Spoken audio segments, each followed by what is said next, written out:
Assalamualaikum students, how are you? Hope so all of you are fine. Okay, class today's topic of discussion is using physical properties of materials. पहले हमने materials की chemical properties discuss की थी. आज हम physical properties discuss करेंगे. Physical properties में आपके जो topics आ जाते हैं उनमें first one is conductivity, then solubility, freezing point, boiling point. ये सारी जो हैं ये physical properties में आती हैं. इनकी वजह से due to these physical properties of materials they are used for various purposes in life. अच्छा, first one is conductivity. Conductivity is a physical property of metals to conduct electric current through them.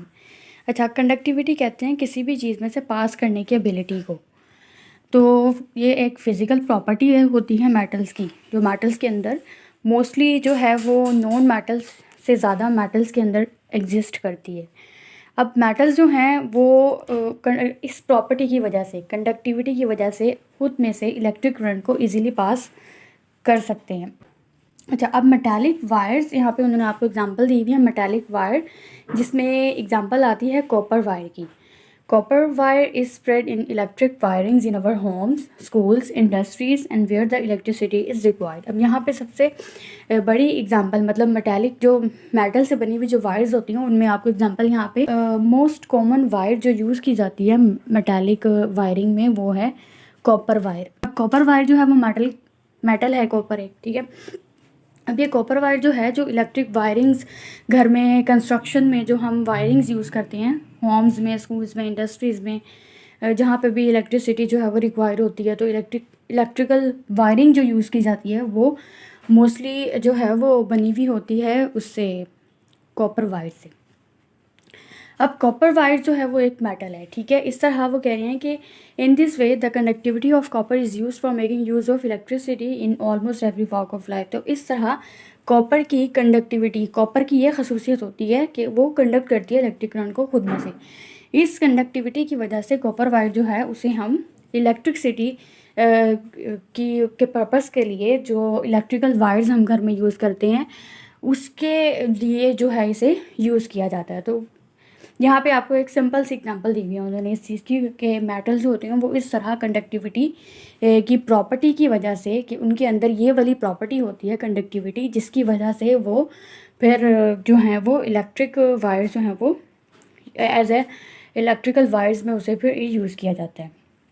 Your next point is solubility.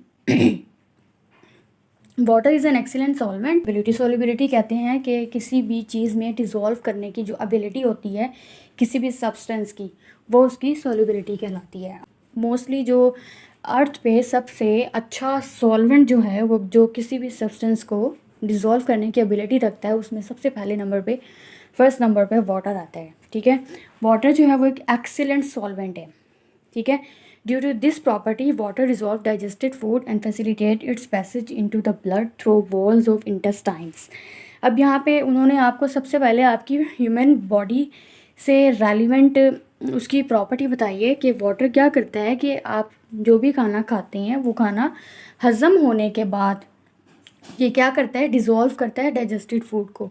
खाना जो आपका हज़म हुआ वो होता है उसे डिज़ोल्व करने में हेल्प करता है, ठीक है. खाना आपका हज़म हो गया है, फिर वाटर जो है वो मिक्सअप होगा उस डाइजेस्टेड फूड में और फिर उस डाइजेस्टेड फूड को फैसिलिटेट करेगा कि वो एंटर हो ब्लड के अंदर through the walls of intestine. Intestine की वॉल्स के थ्रू, इंटेस्टाइन की वॉल्स के अंदर छोटे छोटे से पोर्स होते हैं, फिर उसके थ्रू जो आपका डाइजेस्टेड फूड होता है वो पानी जो है वो उस डाइजेस्टेड फूड को लेके जाएगा इंटेस्टाइन की वॉल्स के थ्रू, वो एंटर होगा आपके ब्लड के अंदर. इस तरह पानी जो है वो हेल्प कर रहा है आपके फूड को ब्लड में एंटर होने के लिए.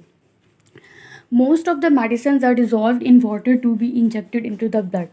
अब इसकी दूसरी उन्होंने आपको एग्जांपल ये बताई हुई है कि मोस्टली जो मेडिसिन होती हैं उन्हें जो है वो ब्लड में इंजेक्ट करने से पहले पानी में डिज़ोल्व करवाया जाता है ताकि वो ईज़िली ब्लड के अंदर मूव कर सके, ठीक है. मतलब उन मेडिसिन्स को जो थोड़ा पाउडर फॉर्म में होती हैं या जिस भी फॉर्म में होती हैं, सस्पेंशन फॉर्म में, तो उसको पानी के अंदर डिज़ोल्व करवा के फिर उन मेडिसिन्स को इंजेक्ट किया जाता है ब्लड में, human body. Nutrients in soil are dissolve in water for diffusion into the roots. अब यहाँ पे प्लांट्स की भी उन्होंने एग्जांपल दे दी है कि प्लांट्स के अंदर जो न्यूट्रिएंट सॉइल में प्रेजेंट होते हैं वो डिज़ोल्व करवाए जाते हैं पानी में। जब हम पौधों को पानी देते हैं तो पानी जब हम देते हैं तो सॉइल के अंदर जितने भी न्यूट्रिएंट्स होते हैं वो उस न्यूट्रिएंट्स को जो पानी होता है वो अपने साथ अपने अंदर डिज़ोल्व करवाने के बाद वो मूव करवाते हैं उन्हें रूट्स की तरफ। Your next point is freezing point. Milk products and other food items are freezed at their freezing point to increase their shelf life. अब यहाँ पे उन्होंने आपको एग्जांपल दिया है कि मिल्क की एग्जांपल दी है कि मिल्क और जो मिल्क से बनी हुई जितने भी प्रोडक्ट्स होती हैं या इसके अलावा जितने भी फूड आइटम्स जो हम यूज़ करते हैं उन्हें फ्रीज़ किया जाता है उनके फ्रीजिंग पॉइंट्स में, ताकि उनकी लाइफ को इंक्रीज़ किया जा सके। ठीक है, क्योंकि जो जब हम किसी चीज़ को फ्रीज़ करते हैं तो फ्रीज़ जो है वो एक प्रिजर्वेटिव मेथड है किसी भी चीज़ को लॉन्ग टर्म यूज़ करने के लिए। मतलब कि अगर हम किसी भी प्रोडक्ट को फ्रीज़ कर देते हैं तो फ्रीज़ करने का फ़ायदा ये होता है कि उस प्रोडक्ट को हम काफ़ी लंबे अरसे तक महफूज कर सकते हैं, स्टोर कर सकते हैं और फिर उसे यूज़ किया जा सकता है। Variety of medicine is kept at freezing points to store them for long time. अब इसी तरह यहाँ पे उन्होंने मेडिसिन की भी एग्जांपल दी हैं कि कुछ ऐसी मेडिसिन होती हैं जिन्हें फ्रीज़ किया जाता है, उन्हें उनके फ्रीजिंग पॉइंट वाले टेम्परेचर पर रखा जाता है ताकि उन्हें महफूज किया जा सके for long time. Your next point is boiling point. During fractional distillation of crude oil, different components, natural gas, petrol, diesel are separated at their boiling points. Fractional distillation जो है ना वो एक ऐसा प्रोसेस होता है जिसमें ज़मीन के अंदर से हमने एक जैसे कि एक ऑयल जो है उसे हम निकालते हैं, फिर उस ऑयल के अंदर से इन सारे कंपोनेंट्स को सेपरेट करना, मतलब कि एक उस ऑयल में से पेट्रोल को सेपरेट करना, केरोसिन ऑयल को सेपरेट करना, डीजल को सेपरेट करना।